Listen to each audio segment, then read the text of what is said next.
आइए आज आप सब जानेंगे भाद्रपद माह के शुक्ल पक्ष में पड़ने वाली परिवर्तिनी एकादशी व्रत के शुभ मुहूर्त के बारे में, पारण समय के बारे में, व्रत महत्व नियमों के बारे में। भाद्रपद माह के शुक्ल पक्ष में पड़ने वाली एकादशी को इसे परिवर्तिनी एकादशी, जल झुलनी एकादशी, ढोल ग्यारस, वामन एकादशी, पद्मा एकादशी, कर्मा एकादशी, अंक परिवर्तिनी एकादशी और दान एकादशी आदि नामों से जाना जाता है।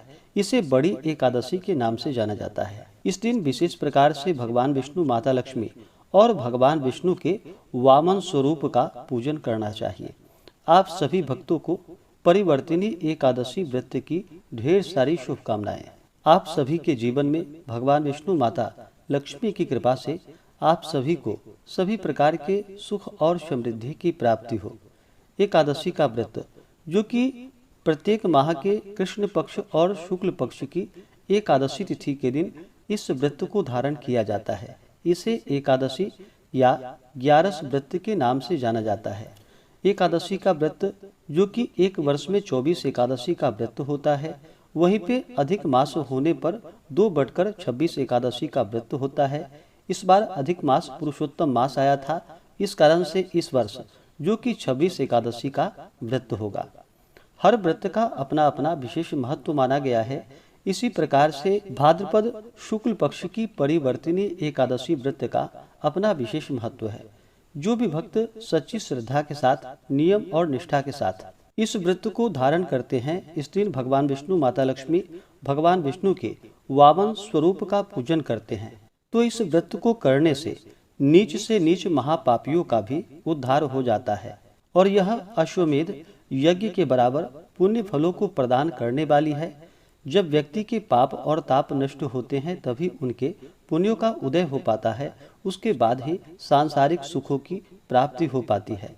पापों से डरने वाले व्यक्तियों को अवश्य ही इस एकादशी व्रत को करना चाहिए। इस बार परिवर्तिनी एकादशी व्रत को लेकर के अलग अलग पंचांगों में अलग अलग समय के अनुसार जो कि 2 दिन व्रत बतलाया गया है, तो आप दोनों के बारे में जानकारियां को प्राप्त करेंगे।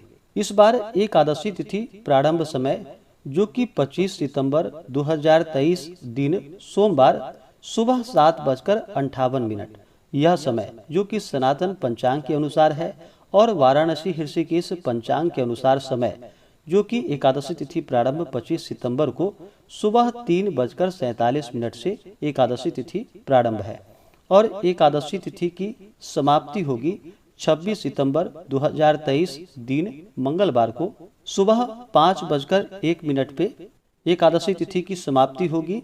यह समय सनातन पंचांग के अनुसार है और वाराणसी ऋषिकेश पंचांग के अनुसार एकादशी तिथि की समाप्ति, जो कि 25 सितंबर की रात्रि 1:30 पे ही एकादशी तिथि की समाप्ति है।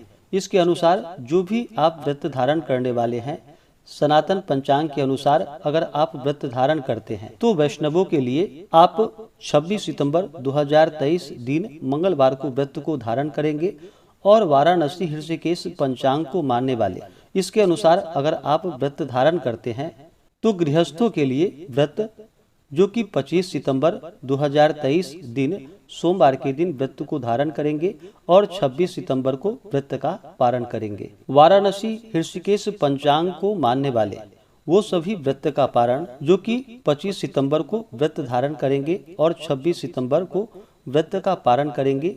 पारण का समय 26 सितंबर को सुबह 7 बजे से लेकर के 9 बजे तक, उसके बाद फिर दोपहर 1:30 से लेकर के दोपहर 2:49 तक व्रत का पारण करेंगे, क्योंकि उसके बाद फिर राहु काल समय शुरू हो रहा है, जो कि 26 सितंबर को दोपहर 2:50 से शाम 4:10 तक होगा।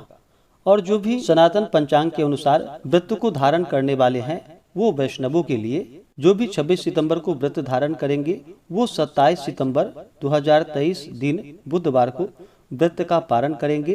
पारण का जो समय होगा वह समय सुबह 6:32 से लेकर के सुबह 8:32 तक व्रत का पारण करेंगे। तो आप जहाँ को मानने वाले हैं, अपने स्थान के अनुसार आप व्रत को धारण करें। इस एकादशी व्रत का पारण, जो कि कुष्मांडेन पारणम कुष्मांड से व्रत का पारण है। कुष्मांड एक प्रकार का फल होता है जिसे कि बहुत से जगहों पर भुआ और कुम्हरा के नाम से जाना जाता है। इस चीज से इस व्रत का पारण किया जाएगा। यह संभव ना हो तो आप तुलसी दल, जल या फल से व्रत का पारण करें। जो भी एकादशी का व्रत करने वाले हैं उन्हें एकादशी व्रत के लिए, जो कि दशमी के दिन से ही व्रत में नियमों का पालन करना चाहिए। दशमी, एकादशी और द्वादशी, इन 3 दिनों तक व्रत में नियम का पालन करना चाहिए। दशमी तिथि के दिन, जो कि सूर्यास्त होने से पहले ही भोजन ग्रहण कर ले। अपने दांतों को अच्छे प्रकार से साफ करके रात्रि ब्रह्मचर्य का पालन करते हुए एकादशी व्रत और भगवान विष्णु का स्मरण करते हुए सोना चाहिए। एकादशी की सुबह उठ करके नित्य क्रियाओं से निवृत्त होकर के गंगा नदी में या घर के नहाने के पानी में ही थोड़ा सा गंगा जल मिला करके स्नान करे। शुद्ध वस्त्र धारण करके व्रत का संकल्प लेना चाहिए। भगवान विष्णु से प्रार्थना करनी चाहिए कि हे भगवान विष्णु, आज मैं परिवर्तिनी वामन एकादशी का व्रत करने जा रहा हूँ या करने जा रही हूँ। इस प्रकार से भगवान से प्रार्थना करें कि यह व्रत मेरा निर्विघ्न पूरा हो, हमें पुण्य फलों की प्राप्ति हो। आपके मन में जो भी इच्छा हो, जो भी कामना हो, वह भगवान विष्णु से कहें। और एकादशी के दिन, जो कि दिन रात्रि उपवास रहते हुए व्रत को धारण करना चाहिए। जो उपवास नहीं रह पाते हैं, जिनका स्वास्थ्य सही ना हो, तो आप एक समय फलाहार ग्रहण करके व्रत को धारण कर सकते हैं।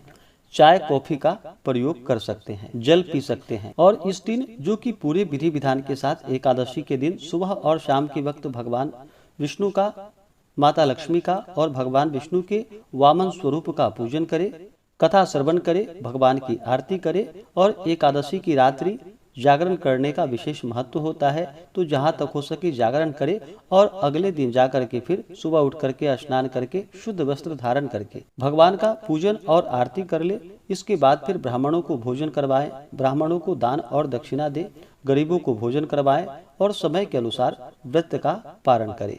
इस प्रकार से व्रत को धारण करने से भगवान विष्णु अपने भक्तों पर अति प्रसन्न होते हैं, अपने भक्तों के सभी प्रकार के पापों को नष्ट कर देते हैं तथा सुख समृद्धि को प्रदान करते हैं। और अंत समय में भगवान विष्णु की कृपा से भगवान विष्णु के धाम की प्राप्ति होती है। इस एकादशी के व्रत में विशेष प्रकार से अगर ककड़ी मिल जाए तो ककड़ी का भोग भगवान को अवश्य ही लगानी चाहिए और उसे प्रसाद के रूप में ग्रहण करना चाहिए। ऐसे ही ज्ञानवर्धक जानकारियाँ प्राप्त करने के लिए हमारे इस चैनल पे अगर आप नए हैं तो चैनल को लाल बटन दबा करके सब्सक्राइब करें, साथ में बेल आइकन घंटी को दबाएं ताकि मेरे वीडियो का नोटिफिकेशन आपको समय से मिलता रहे।